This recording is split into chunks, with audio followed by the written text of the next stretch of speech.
एक बार फिर आप सभी को प्रभु यीशु मसीह के पवित्र सामर्थी और जीवित नाम में जय मसीह की धन्यवाद करते हैं प्रभु का। एक और ये पवित्र दिन हमारे को उसने इस संसार में दिया ताकि हम उसकी महिमा जाहिर कर सकें, उसके चरणों में हम आ सकें, क्योंकि ये उसे भाता है। और प्रभु का वचन कहता है, धन्य है वह जिन्हें वो समीप आने देता है। हम धन्य लोग हैं, प्रभु ने हमें समीप आने दिया है। हम खुद इस योग्य नहीं है, लेकिन प्रभु का अनुग्रह जो हमारे ऊपर है, जो विश्वास के द्वारा कार्य करता है, उसने हमें इस योग्य बनाया है।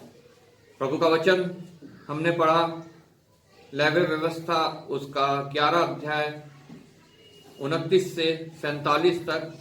उसकी मेमोरी वर्ड 45 जो है वो कोई जन निकाल ले।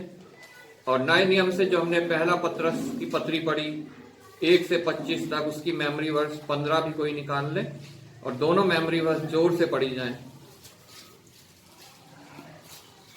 लेवी व्यवस्था 11 उसकी 45 और पहला पत्रस उसका पहला अध्याय उसकी 15 आयत।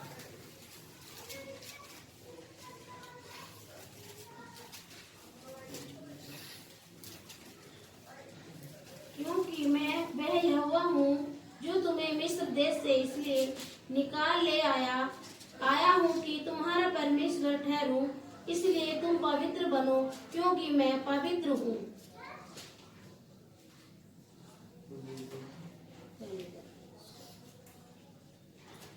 पहला पत्रस उसका पहला अध्याय उसकी 15 है, पेज नंबर 323।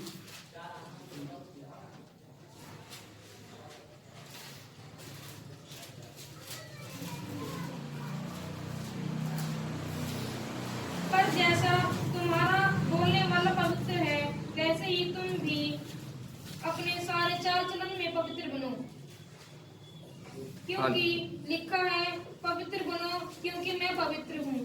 आइए हम प्रभु का धन्यवाद करें।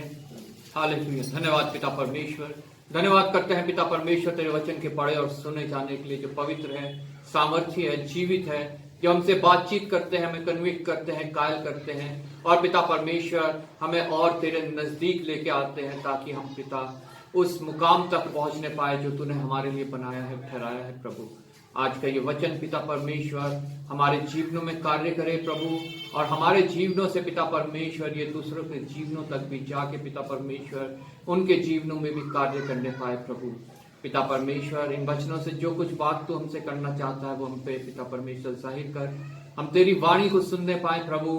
और पिता परमेश्वर तेरी वाणी सुन के आनंदित होने पाए, हर्षित होने पाए। हमारी संसारिक, शारीरिक, भौतिक हर चिंता पिता परमेश्वर हम तुझ पे डालते हैं, क्योंकि पिता परमेश्वर तुझे हमारी हमसे ज्यादा चिंता है। प्रभु धन्यवाद करता हूँ पिता परमेश्वर, एक बार फिर हम सबकी हृदय की भूमि को तैयार कर, ताकि वचन का बीज जब पड़े तो वो नाश ना हो, बल्कि बहुत सा फल लाए। प्रभु धन्यवाद के साथ आदर महिमा तुझे देते हुए प्रभु यीशु के नाम से मांगते हैं, आमीन। अभी जो 2 आयतें हमने पढ़ी उसमें हमने क्या देखा, क्या प्रभु क्या चीज कॉमन है, क्या कह रहा है प्रभु?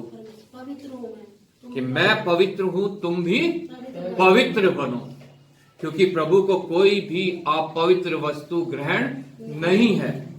किसी भी अपवित्र वस्तु को वो ग्रहण नहीं करता है। पुराने नियम में अभी हमने पढ़ा, लेवी व्यवस्था में उसके 27वें उसके 11वें अध्याय में, उसमें कुछ रेंगने वाले जंतुओं के विषय में लिखा है जिनको अपवित्र ठहराया गया है और प्रभु को वो ग्रहण नहीं है, और जिनसे उनकी लोथ छू जाती है या जो उसे खाते हैं वो भी अपवित्र हो जाते हैं और उन्हें पवित्र होने की आवश्यकता होती है। ऐसे बहुत सी ऐसी बातें पुराने नियम में जब हम पढ़ते हैं तो उसमें लिखी है जिससे मनुष्य अपवित्र हो जाता है, उसके वस्त्र, उसका शरीर, उसके बर्तन अपवित्र हो जाते हैं। उनको पवित्र करने का उपाय वहां पे दिया गया है कि वो कैसे पवित्र हो सकते हैं, पानी से धोकर। लेकिन मनुष्य का आत्मा जो है, अगर वो अपवित्र हो जाए तो वो किस रीति से पवित्र होगी, इसके विषय में वचन जो है बहुत ज्यादा जोर देता है कि उसको हमें पवित्र बनाना है। हालेलुया।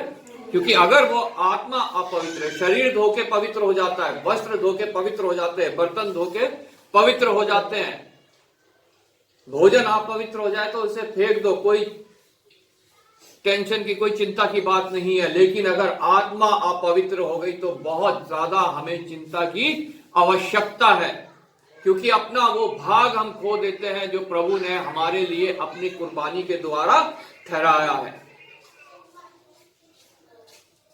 वो भाग जो उसके अनुग्रह से हमें मिलता है जब हम उसकी कुर्बानी पे, उसके बलिदान पर विश्वास करते हैं, उसके लहू पे विश्वास करते हैं।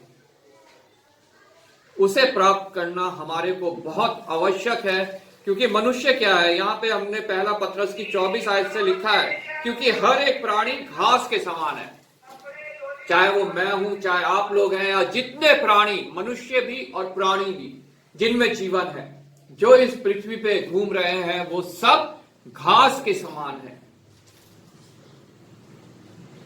और उसकी सारी शोभा घास के फूल के समान है। हम घमंड करते हैं अपनी शोभा पे, अपने रंग रूप पे, अपने दिखावे पे, अपने धन दौलत पे, अपनी डिग्रियों पे, अपनी नौकरियों पे, लेकिन प्रभु का वचन बताता है वह सब घास के फूल के समान है। घास का फूल कितनी देर के लिए होता है? अभी है, थोड़ी सी धूप पड़ी और वो खत्म। ऐसा ही हमारा जीवन है, अभी है, आज हमारी इस पृथ्वी पे हाजिरी लग गई। मैं बार बार बोलता हूं, हम नहीं जानते कल हमारी इस पृथ्वी पे हाजिरी लगेगी कि नहीं लगेगी, हमें फिर मौका मिलेगा पवित्र बनने का कि नहीं मिलेगा। इसलिए आज वो दिन है जो यहोवा ने बनाया है कि हम अपने आप को जांचें, क्या हम प्रभु को ग्रहण योग्य हैं, क्या हम पवित्र हैं? जैसा उसने कहा मैं पवित्र हूं, तुम भी पवित्र बनो, और उसके लिए उसने एक जरिया भी बनाया। तो क्या जरिया है? यूहन्ना 3:16 में लिखा है कि उसने अपना इकलौता पुत्र हमारे लिए दे दिया, ताकि जो कोई उस पे विश्वास लाए, मैं नहीं, तुम, आप नहीं, जो कोई उस पे विश्वास लाए, संसार में जितने मनुष्य हैं उनके लिए है कि जो कोई उस पे विश्वास लाए वो नाश ना हो परंतु अनंत जीवन को पाए। अनंत जीवन किन्हें मिलता है? जो पवित्र बने। और पवित्र कैसे बनते हैं? उस पे विश्वास लाके। जब हम यहाँ पे पढ़ते हैं 22वीं आयत से, पहला पत्रस का पहला अध्याय 22 आयत से, अतः जबकि तुमने भाईचारे के निष्कपट प्रीति के निमित्त सत्य के मानने से अपने मनों को पवित्र किया है। हालेलुया! सत्य के मानने से अपने आप को पवित्र किया है। क्या हम सत्य को मानते हैं? सत्य क्या है?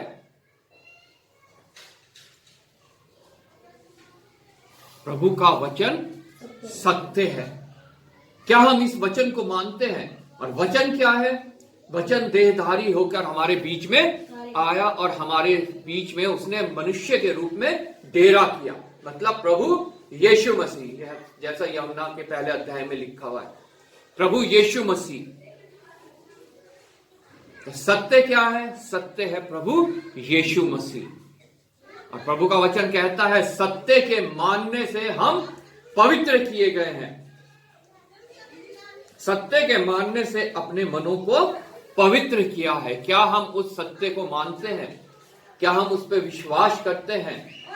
क्या उसका लहू को हम अपने हृदयों में लेते हैं ताकि हमारा हृदय जो है वो पवित्र हो जाए, हमारी आत्मा जो है वो पवित्र हो जाए?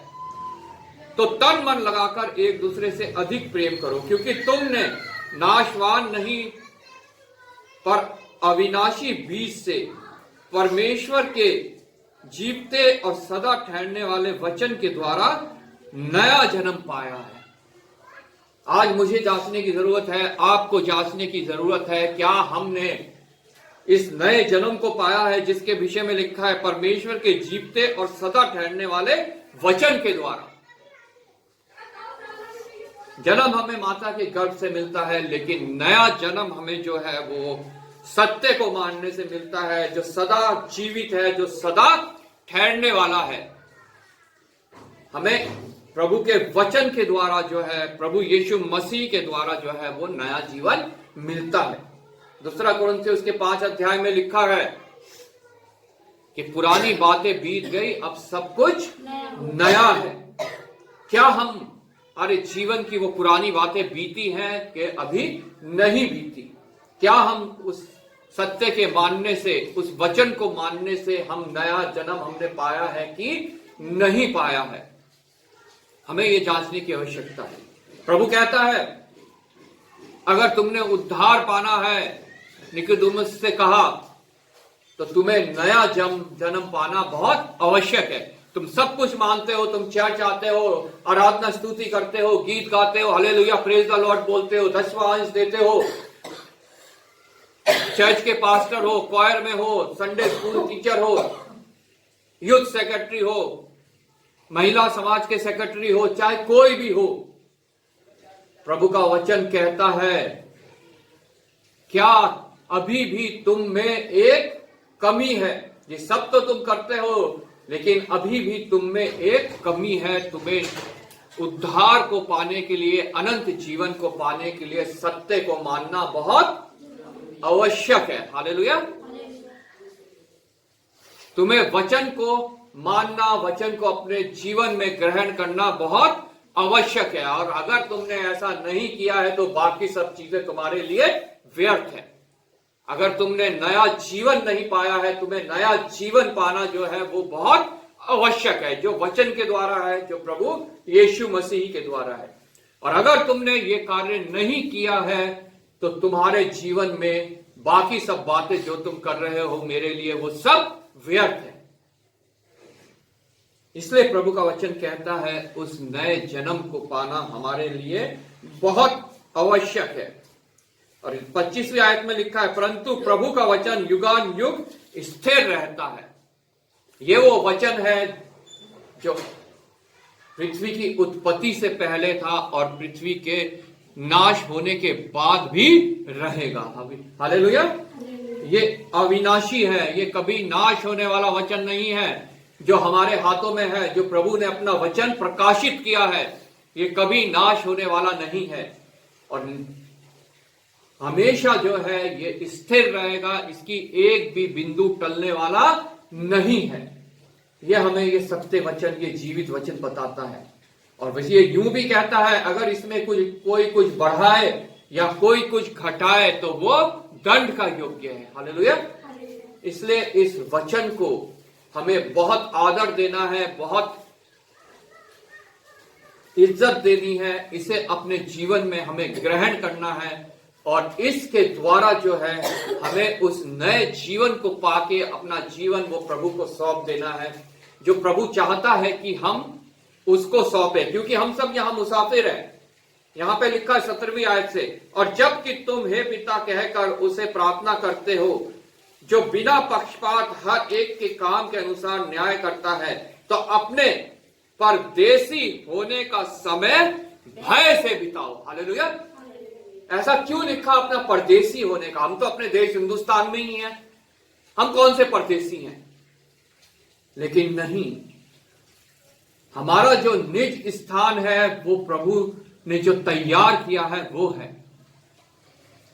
हम इस पृथ्वी पे जितने भी हैं मनुष्य, हम सब यहां पर परदेसी हैं। और जब हम परदेश में हैं तो प्रभु का वचन कहता है अपना परदेसी होने का समय ये भय के साथ व्यतीत करो, क्योंकि यहां पे बहुत सी लालसाएं हैं, बहुत सा लालच है, बहुत सी अभिलाषाएं हैं जो शरीर करता है, जो आंख करती है, जो हमारी जीविका हमसे करवाता है, हमारा धन दौलत हमसे करवाता है। क्योंकि ये संसार जो है ये शैतान ने धूर्तता से अपने काबू में कर रखा है। हालेलुया। और इस संसार का प्रभु बन के अपने आप को वो जाहिर करता है कि मैं हूं यहां का प्रभु। लेकिन ये पृथ्वी भी, अधोलोक भी, स्वर्ग भी, नरक भी, सबका प्रभु एक ही है, वो है प्रभु यीशु मसीह। हालेलुया। इसलिए यहां पे अपने परदेसी होने का समय हमने भय में व्यतीत करना है, ताकि हम वचन को जो सत्य है उसे अपने जीवन में ग्रहण करें, उसके द्वारा हम पवित्र हों और प्रभु यीशु मसीह को ग्रहण योग्य हों। हालेलुया। इसके जब हम 3री आयत से पढ़ते हैं तो यहां लिखा है तुम्हारे प्रभु यीशु मसीह हमारे प्रभु यीशु मसीह के परमेश्वर और पिता का धन्यवाद हो। क्यों धन्यवाद हो? जिसने यीशु मसीह के मरे हुओं में से जी उठने के द्वारा अपनी बड़ी दया से हमें जीवित आशा के लिए नया जन्म दिया है। हालेलुया। ये नया जन्म हमें किसकी वजह से मिला है? प्रभु यीशु मसीह के द्वारा, उसके पूर्ण जीवित होने के द्वारा। हालेलुया। जिसे यीशु मसीह के मरे हुओं में से जी उठने के द्वारा अपनी बड़ी दया से, वो हमारे कार्यों के वजह से नहीं है, वो हमारी सामर्थ्य की वजह से नहीं है, वो हमारी किसी भी चीज की वजह से नहीं है, ना ही किसी और देवी देवता की वजह से है, ना ही किसी और गुरु महात्मा की वजह से है, ना ही किसी मौलवी की वजह से है। प्रभु का वचन कहता है अपनी बड़ी दया से हमें जीवित आशा के लिए नया जीवन दिया है, और वो दिया है प्रभु यीशु मसीह के मरे हुओं में से जी उठने के द्वारा। क्या उसे हमने ग्रहण किया है? क्या प्रभु की दया को हमने पहचाना है? जो परमेश्वर ने अपनी बड़ी दया हमारे ऊपर की थी, अपना इकलौता पुत्र भी हमारे लिए दे दिया। पुराने नियम में बहुत से तरीकों से जो है मनुष्य पवित्र होने की कोशिश करता था। पाप बलि, मेल बलि, ये बलि, वो बलि, ऐसे ऐसी बलि होती थी, लेकिन फिर भी वो सब पर्याप्त नहीं था, और वो बार बार हर साल जो है वो बलि देनी पड़ती थी। लेकिन परमेश्वर ने अपनी बड़ी दया मनुष्यों को दिखाई, और उसने अपना इकलौता पुत्र को इस जहां में भेजा, जो एक बार और हमेशा के लिए बलि होके हम सब के लिए उद्धार का जरिया बन गया। हालेलुया। हम सब को पवित्र करने का जरिया बन गया, और अगर हम उस पर विश्वास करते हैं तो निश्चय हम प्रभु यीशु मसीह के बलिदान के द्वारा, उसके लहू के द्वारा पवित्र होते हैं, और परमेश्वर हमें जो है स्वीकार करता है। और आगे लिखा है, अर्थात एक अविनाशी और निर्मल और अजर मिरास के लिए जो तुम्हारे लिए स्वर्ग में रखी है। यहां हम परदेसी हैं, यहां हमारे लिए कुछ भी नहीं रखा। जो कुछ भी यहां है वो नाश होने वाला है, लेकिन हमारे लिए प्रभु ने अविनाशी चीज रखी है, निर्मल चीज रखी है, अजर चीज रखी है, जो कभी भी खराब नहीं होती है, ना कभी खत्म होती है। वो बहुत ज्यादा निर्मल है, कठोर नहीं है, वो कभी भी खराब नहीं होती है। ऐसी मिराज परमेश्वर ने हमारे लिए हमारे निज जगह पे, हमारे निज स्थान में रखी है, जिसे स्वर्ग कहा जाता है। हालेलुया। जो हमारा निज देश है, जिसके लिए हम गीत गाते हैं, जाएंगे हम अपने देश। हालेलुया। जिनकी रक्षा परमेश्वर की सामर्थ्य से विश्वास के द्वारा उस उद्धार के लिए जो आने वाले समय में प्रकट होने वाली है की जाती है। जिसकी रक्षा परमेश्वर की सामर्थ्य से, जो हमारे को प्रभु ने दिया है, ये वचन, ये पवित्रता, ये उद्धार का मार्ग, इसकी रक्षा जो है वो हम खुद नहीं कर सकते हैं। इसकी रक्षा करने वाला है परमेश्वर की सामर्थ। अगर वो परमेश्वर की सामर्थ हम में नहीं है तो हम इसे खो देते हैं। परमेश्वर की सामर्थ से विश्वास के द्वारा उस उद्धार के लिए जो हमें प्राप्त होना है, परमेश्वर की सामर्थ के द्वारा विश्वास से, अब ये विश्वास हम में होना चाहिए। परमेश्वर की सामर्थ तभी हमारे जीवन में कार्य करती है, और अगर विश्वास नहीं है तो हमारे लिए प्रभु की कोई भी सामर्थ कार्य नहीं करती है। उस विश्वास को अपने जीवन में हमें और बढ़ते देना है। प्रभु का वचन कहता है, अगर राई के दाने के समान भी तुम में विश्वास है। राई के दाने का क्या कैरेक्टर होता है? वो उतना छोटा सा तो होता है, लेकिन वो छोटा रहता नहीं है, वो बढ़ के एक बड़ा वृक्ष बन जाता है। हालेलुया। ऐसा ही हमारे विश्वास के लिए प्रभु ने कहा, अगर राई के दाने के बराबर भी तुम्हारे अंदर विश्वास है तो वो इतना बढ़ जाएगा कि तुम उस पहाड़ को कहोगे कि यहां से उखड़ समुद्र में लग जा, तो ये तुम्हारे लिए हो जाएगा। हालेलुया। यह है परमेश्वर की सामर्थ कि वो पहाड़ उठ के समुद्र में चला गया हमारे विश्वास के द्वारा। हमारा विश्वास और परमेश्वर की सामर्थ। परमेश्वर की सामर्थ तभी कार्य करती है जब हमारे अंदर विश्वास होता है। हालेलुया। इसलिए अपने आप को हमें जांचना है, क्या हमारे अंदर विश्वास है कि नहीं है। और वो ही विश्वास जो है हमें उद्धार दिलाता है। Praise Lord. जो आने वाले समय में प्रकट होने वाला है। अभी वो हमारे ऊपर पूरी रीति से प्रकट नहीं हुआ, लेकिन अगर हम विश्वास में बने रहते हैं तो प्रभु की सामर्थ हमें वहां तक ले जाती है और वो उद्धार आने वाले समय पे हमारे ऊपर प्रकट होगा और हम उस स्थान पे पहुंचेंगे जो प्रभु ने हमारे लिए तैयार कर रखा है। हालेलुया। उस मुकुट को पहनेंगे जो कभी मुरझाने वाला नहीं है। इस कारण तुम मगन होते हो, यद्यपि अवश्य है कि अभी कुछ दिन के लिए नाना प्रकार की परीक्षाओं के कारण दुख उठाओ। हमारे लिए प्रभु का वचन कोई ऐसा वादा नहीं करता है कि हमारे ऊपर इस परदेसी जीवन के ऊपर, जब हम यहाँ परदेसी हैं, जब हम यहाँ मुसाफिर हैं, कोई दुख नहीं आएगा, कोई तकलीफ नहीं आएगी। हम किसी सफर में जाते हैं, जब हम मुसाफिर होते हैं या अपने घर को छोड़ के किसी और स्थान में जाते हैं तो वहां बहुत सी परेशानियां हमें झेलनी पड़ती हैं, क्योंकि घर का कंफर्ट वहां पे नहीं होता है। यहां पे भी जब हम मुसाफिर हैं, हम परदेसी हैं, हमारे घर का कंफर्ट, जो हमारा निज स्थान है, वहां का कंफर्ट हमें यहां कदापि नहीं मिल सकता। जिसके विषय में प्रकाशित वाक्य में लिखा है, ना कोई वहां आंसू होगा, ना दर्द होगा, ना दुख होगा, ना भूख होगी, ना प्यास होगी और ना ही कोई और तकलीफ होगी, क्योंकि वो हमारा निज स्थान है। लेकिन जब हम यहाँ परदेसी हैं तो यहाँ पे हमारे को दुख भी होएगा, तकलीफ भी होगी, कलेश भी होगा, कष्ट भी होगा, कमी भी होगी, घटी भी होगी, बीमारी भी होगी, तकलीफें भी होंगी। लेकिन प्रभु का वचन उसके लिए कहता है, इस कारण तुम मगन होते हो। तुम मगन तो होते हो कि तुम्हारा अपना स्थान तुम्हें मिलेगा, लेकिन तब भी अवश्य है कि अभी कुछ दिन के लिए, मतलब जो हमारा इस पृथ्वी भर का सफर है, उतने दिनों के लिए नाना प्रकार की परीक्षाओं के कारण तुम्हें दुख हो। हालेलुया। और वो दुख तो हमें होता है, लेकिन आगे लिखा है, और यह इसलिए है कि तुम्हारा परखा हुआ विश्वास। हम विश्वास करते हैं, लेकिन प्रभु हमारे विश्वास को परखता है। हालेलुया। हम कहीं भी जब किसी नौकरी में लगते हैं तो वहां हमें प्रोबेशन पीरियड में रखा जाता है।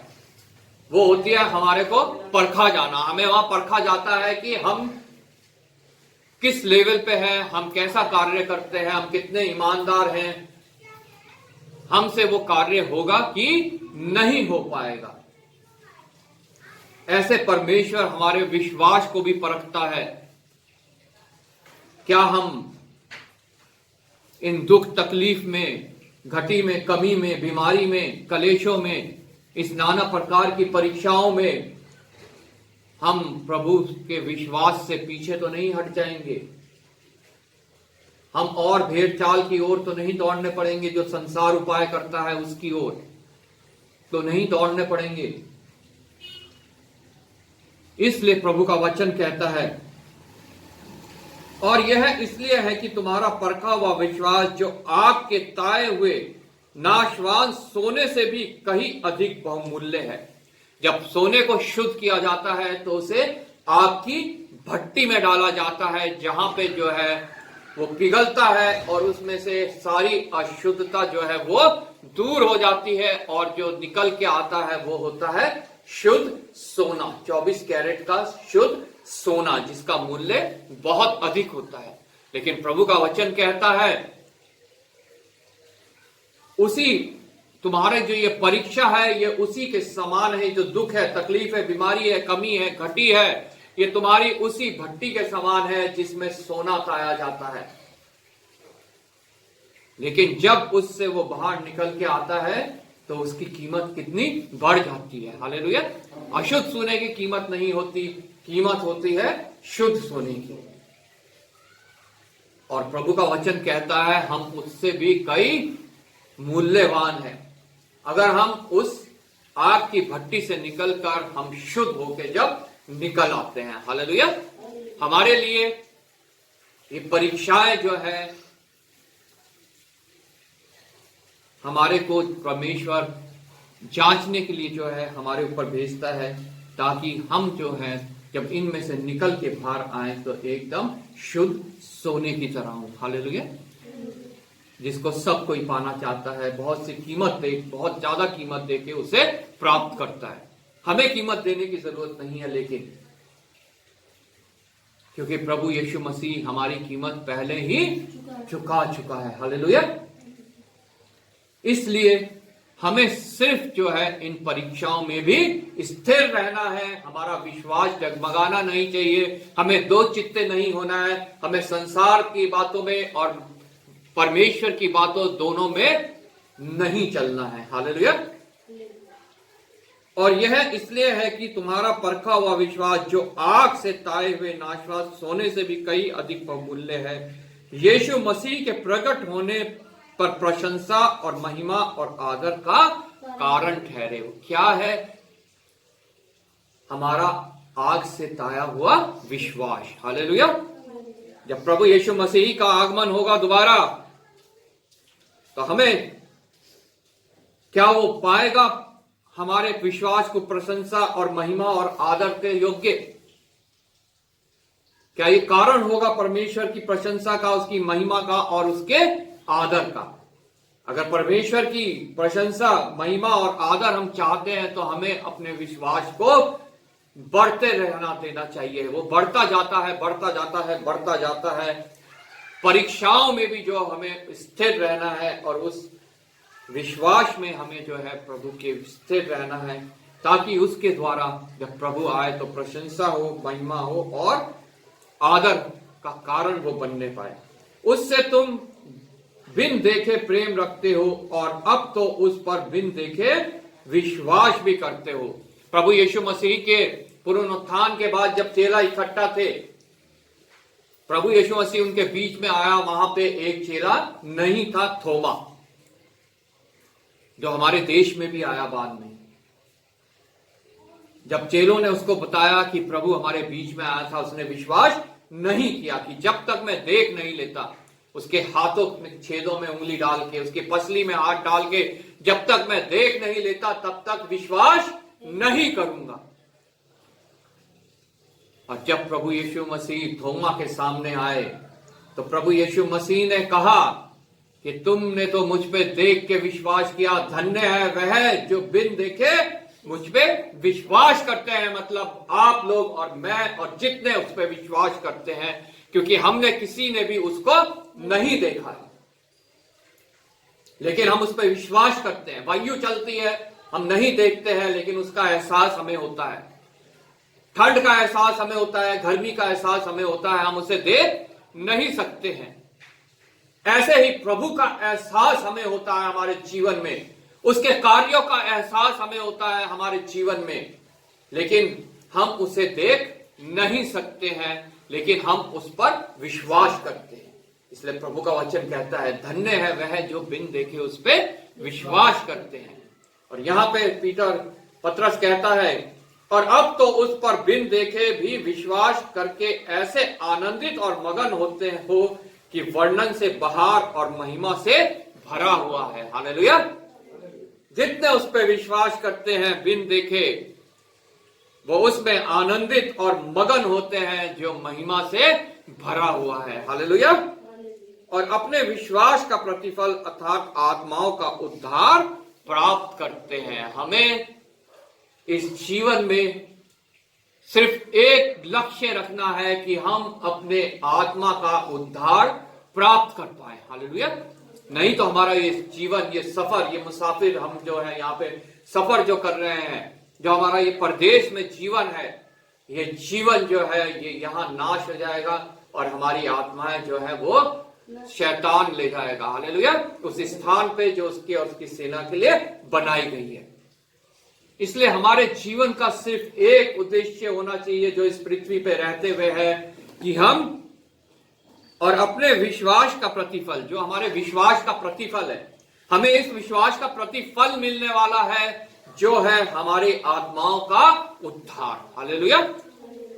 इसलिए प्रभु का वचन कहता है, मैं पवित्र हूं, तुम भी पवित्र बनो, ताकि मैं तुम्हें उस आत्मा का उद्धार दे सकूं जो तुम्हारे विश्वास का प्रतिफल है। हालेलुया। प्रभु आपको इस वचन के द्वारा आशीष दे। हम सब खड़े हो जाएंगे, गीत गाएंगे और ऑफर लेंगे।